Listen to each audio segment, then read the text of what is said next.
Hey, I'm Dana Santas, and I'm here with Strength and Conditioning Coach Donovan Santas, and we're coming to you from our garage gym, where we're showing you ways that you can move, breathe, and feel better in your body.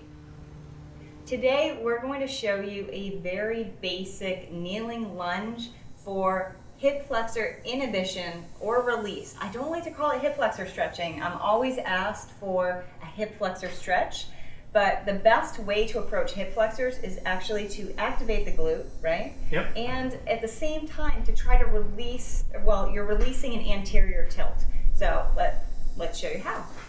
I like to start from a neutral all fours position and then take your right knee and foot forward and set up for a lunge. So see that he's in a shorter lunge. You can come on up, take your right hand to the top of your right quad and then your left hand there. He's in a shorter lunge. A lot of people think they have to stretch hip flexors by taking their knee forward and dropping down.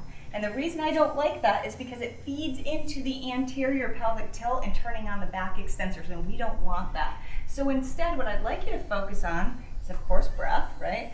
You're going to inhale, and I want you to press into that quad. As you exhale, drop the rib cage down, internally rotate, good.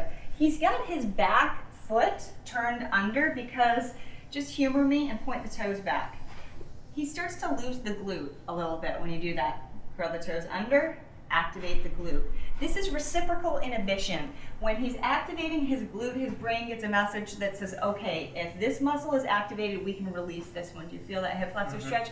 The more that he can drop his rib cage on the exhalation, neutralize his low back, activate this glute, and almost tuck under a little bit, almost a posterior tilt, maybe a little bit.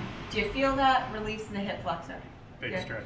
Okay, so I say 3 to 5 breaths, which is typical for most of my moves like this, especially if you're going to go off and do something else. I don't want you to stay here a really long time. We don't want to release the hip flexor and then go running, right? So, beautiful. And then you can bring your hands back down, come back to a neutral all fours position. Of course, he'd do the other side, but for the interest of time, you can do the other side yourself. Now you know how to do this kneeling lunge hip flexor release.